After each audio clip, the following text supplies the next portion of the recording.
Welcome back to Whisky Whims with me, Stuart. Today we've got Mellow corn. from Heaven Hill Distillery, which is in America somewhere. This was purchased using Patreon money, so a shout out to all my patrons. Thank you very much for supporting me via that, and also everybody that supports me on YouTube. It's much appreciated. This cost £28. It was the cheapest I could find it. I think it normally sits about £30, and I think in America it's a lot cheaper. It's been imported by Proof Drinks, whoever they are. It's 50% ABV, so 100 proof. It's got 80% corn, I believe. It's got rye in it and possibly some barley as well. I can't remember the complete makeup of it. It doesn't actually state on there. So yeah, it's Kentucky's finest, so it must be in Kentucky. Oh, no shit, Sherlock. Bottled in bond. I mean, yeah, it's got a plastic lid. It's definitely a cheap whiskey, but we'll get down to it. The reason I purchased this bottle using Patreon funds is because I didn't want to use more money. No, the reason I purchased this is because someone sent me a link to Dramface's article on some whiskies of the year, and someone put this as their whiskey of the year. Gave it a 7 out of 10, but I mean, what I seen was a good review, and I thought at that price it must be worth a punt. So I thought I would try it. I've got some water. Like always, I have tried this over a couple of nights, taken some notes, and yeah, we'll get down to the nose, the palate, and the finish, and see if it's a whiskey win or a whiskey bin. And I might even give it my own score, because I think scoring these days is pretty mute. It's pretty pointless. You look on Whiskey Base, and yeah, it gives you a general idea, but everything seems to be like 70 or 75, even some 80s. And I've not had, like, say, an 8 out of 10 or 7 out of 10. I've not had, I mean, maybe a 7 out of 10 recently, but I've always used Malt's old scoring system where 5 out of 10's average, and below that's a little subpar, and above it's obviously better. So for me to get like an 8 out of 10, 9 out of 10, yeah, I think it's almost unachievable at points, but I think we are just getting fodder at the moment, quite average whiskies. So a lot of whiskies are 5s, 6s, and you can see it on Jason's reviews as well on Instagram. And there's nothing bad with a 5 or a 6. 5's good, it's average. It means it's an alright whiskey. 6 means it's slightly better. So yeah, anyway, we'll get down to this and we'll see what the script is. So this has been in the glass for quite a while, and what I would recommend is doing that. Leave it in the glass for 40 minutes or something, because when I first sniffed this straight from like pouring it into the glass, it was just offensive. It was all alcohol, all spirit, and it was just an actual attack on the senses. But it settles out. I mean, there's still like a white spirit smell to it. There's something herbaceous there. It's quite like minty, and I want to I don't know if we get them if they're just UK chewing gum, but they're called Airwaves, and they're the black packets. They're quite a strong scent of mint. I don't know what mint they use, but probably something similar to like Fisherman's Friends, something like that. Like a really, yeah, like almost offensive minty smell. You can tell when someone's been, it's Airwaves. They've got that whole advert where like you chew on it and it totally clears your sinuses. That's the whole gimmick. So that's how strong it is. This feels like it's clearing my sinuses. A good cold remedy, I suppose. Yeah, I'm going to need to add water, because it's much or less the same, just quite offensive. Like I said, it does settle out after a while. You do need to let it sit in the glass for a while. There's no way you can pour this straight away and offer someone a dram of it. It needs to be sitting in the background just waiting to be consumed. There's kind of buttered popcorn with the addition of water. I should have done the palate, shouldn't I, without water. We'll do the palate anyway, but we'll add water to it.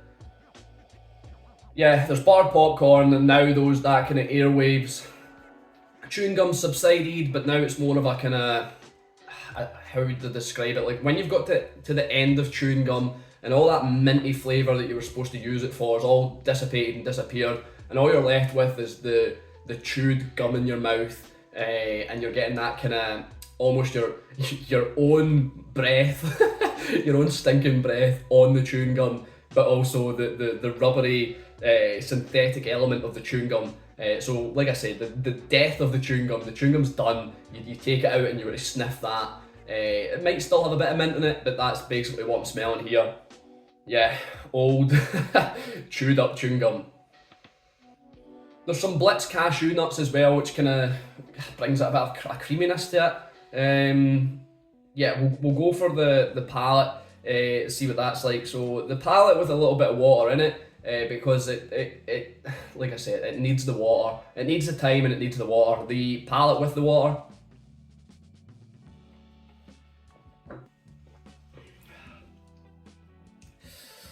Yeah, it's creamy. I'll give it that, but it's so offensive. Oh my god. Let me.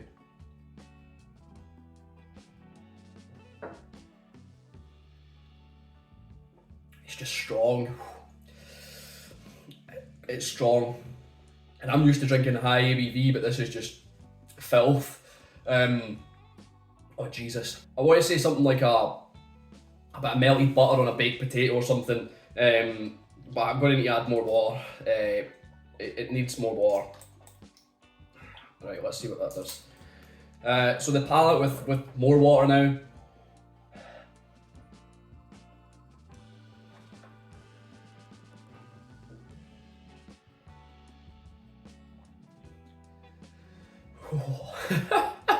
I wish I was putting this on. It's so spicy. Very spicy in the tongue. I mean, the water's taming it, but God, Jesus. It's like chemically and acidic sweet at the same time, like both chemically and both acidic, both sweet. Dare I say it, there's even an element of like corn on the cob. Now, I did read the review of on Dramface, and they definitely mentioned corn on the cob. And there is corn on the cob there, but Jesus, that aftertaste. It's the corn on the cob is like some mad mental scientist or spooky witch has decided to use some ancient alchemy to brew up the taste of sweet corn or corn on the cob. They've used like virgin's blood, they've used the leg of a lame cat or a lame rabbit, some eye of newt. What?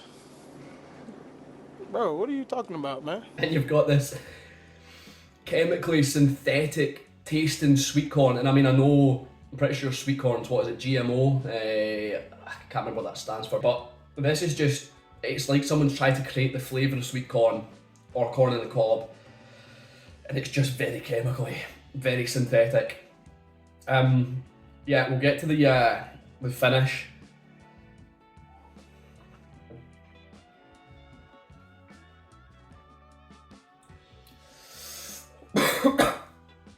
Sorry, it feels like I'm putting it on, but I actually feel hot. I feel hot. The finish is medium. It's very nutty. I'll give it that. Very nutty. Possibly linking to the cashews again. But it's drying. There's a touch of mint. And it's just the flavour I was saying earlier. There's like a kind of not a nice spirity. It's something just left in your mouth that lingers, and it's just not nice. There's no way about it. It's just, I don't know, it's as if you were drinking something you shouldn't be drinking. Now I know alcohol's poison, we shouldn't really be drinking it anyway, but this is a testament to that. This pretty much says, yeah, don't drink me. Or that's how I feel. Right, we'll get down to I feel like I'm being harsh in it, and honestly I wanted it to be better than it was, because at 28 quid I'd be buying it up, but it's what you expect from a 28 quid whiskey, which is not even a good thing, because you can get whiskies at £30, £35 round me, like the SRV5, I think that's still £35, and that's far superior. This is just, yeah, offensive is the word.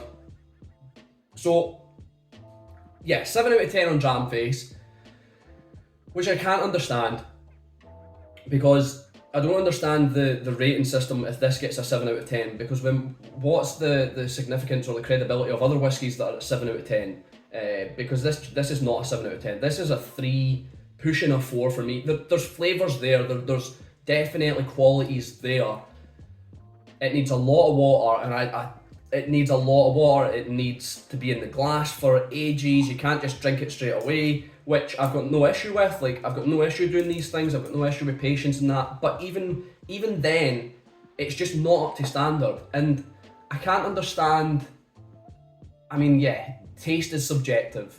We know that. But objectively, it's crap. Like, I just don't understand. I honestly don't. We watch football teams, and I'm in my head, this has destroyed me. We should be buying products that are of a quality, and we should be selling, or not selling, but pushing products, as reviewers. That's what we do. We're pushing products. I'm not doing it for any monetary value or anything, but we are guiding people to buy stuff, let's say. And giving this a 7 out of 10, I feel like it's very misleading, very misguiding. It's not a 7 out of 10. It's below average, and it's almost like a participation trophy. Like, oh yeah, it's doing its best. It's quirky. It's different. It's something cheap, valuable. Not valuable, worth value for money. But it's not. When it's that cheap and that lacking of experience and that subpar, it's just cheap and crap. There's nothing else. It's not good for value. It's not value for money because it's not good. And like I say, like, subjectively, yeah, whatever, but you don't support, like, we watch footballers, we watch sports people.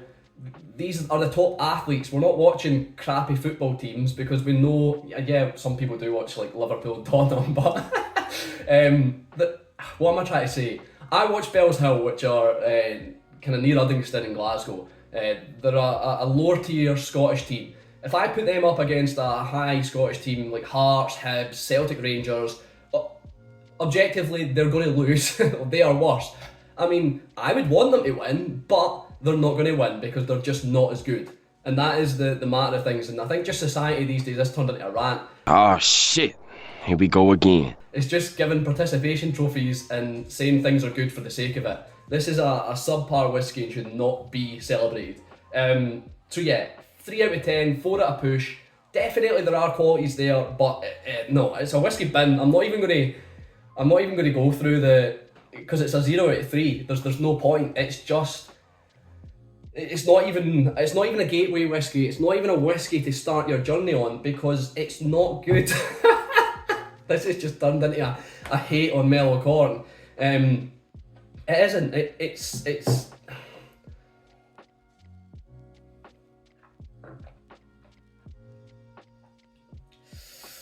Jesus Christ, I mean, how much water does it need?